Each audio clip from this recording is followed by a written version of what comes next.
When you see a band that you like decide we're going to leave all that behind to do something experimental, Well, I mean, I always get pissed off when that happens. Radiohead have always struck me as, from the art school anyway, and there's probably a lot more talking than doing in the studio. You know what I mean? They would probably discuss it a lot before they do it. Yeah. And I'm always from the other school. It's just like I'm not as proficient a musician as any of those people, so I pretty much have been winging it for the last 25 years. You're and I such play a what I play, and natural. that's it. You're such a natural But songwriter. You really do you're- come up with like a definitive fucking riff and line, and then the melodies. They're soaring melodies. I mean, they're just so catchy sing-along choruses. Even with, I mean, you know. But I think melody is looked down on a bit. Yeah. You know, especially by critics, obviously. That if there's, like, for example, to choose a band that are not as big as Oasis or whatever, but I like the Stereophonics. But you only read bad reviews of the Stereophonics. Yeah. And the reason they say, these critics, that they're bad is, all they're doing here is doing, you know, songs that you can hum along to, and blah, blah, blah. And you think, like, no, that's not very easy. Same with you. Same with you too. I love you too, and they get slated all over the world. Well, not all over the world, particularly in England. Well, some of that is like they're not John Peel. You know, so they would do that. And some of it is Bono. Yeah. Like, you know, wearing the high heel shoes. Well, no, just people.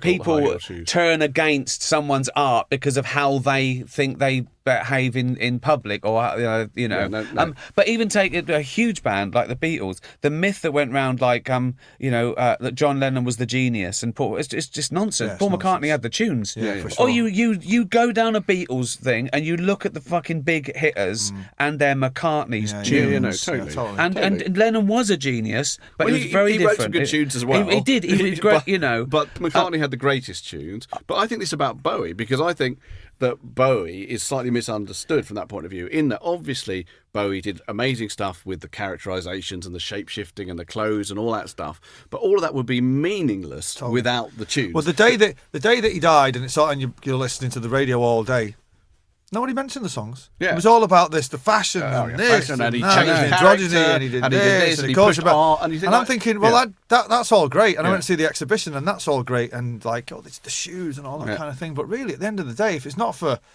Starman, exactly. Come on. Actually, there's an American act who you might have heard of called Gervais. You heard of him? Now, Gervais is Bowie without the tunes. Right. And so therefore, he did one album and then I think he killed himself. That maybe nothing to do with it. But basically, he's not a big, important figure. Morrissey made me sit through a Gervais album one night. Really? Morrissey would like Gervais, he loves I think, him. because he's sort of like... I'd never heard of him. He was grossly offended that I'd never heard of him. Yeah, Morrissey had the tunes. Yeah, no, Morrissey has had the tunes. And actually, Morrissey... I love that the fusion, him and Ma. Like, even some, like, you know, song about a Moors murder. It's beautiful. Yeah, it's you know, it's such a song. It's amazing. Incredible. I also think Morrissey, something not said about him, because I think what happens is, with him or Bowie or whatever, because their personalities become the thing, huge, people don't talk about the music. But one thing about Morrissey is he's a great singer, I think. Like, he's a brilliant vocal. No one else sings like Morrissey. Yeah, and the minute you hear it, you think, that's a Morrissey song. And the timbre of his voice is really brilliant. But the problem is, that, again, you know, we were talking about, you know, being a convicted paedophile. He's not a convicted paedophile. No, ruins your music a little bit. I know there's a sense in which, you know, you think that might happen. No, he definitely isn't. No, what we were saying earlier about, like, trying to separate, you know, a great work of art from the fact that the artist became, you know, a big hated figure. Even on a smaller degree, the fact that these icons are on Twitter ruin it. If Donald Trump tweets, makes a fool of himself. Yeah. But I think, and he is, you know, incredibly stupid. It's off the charts, right?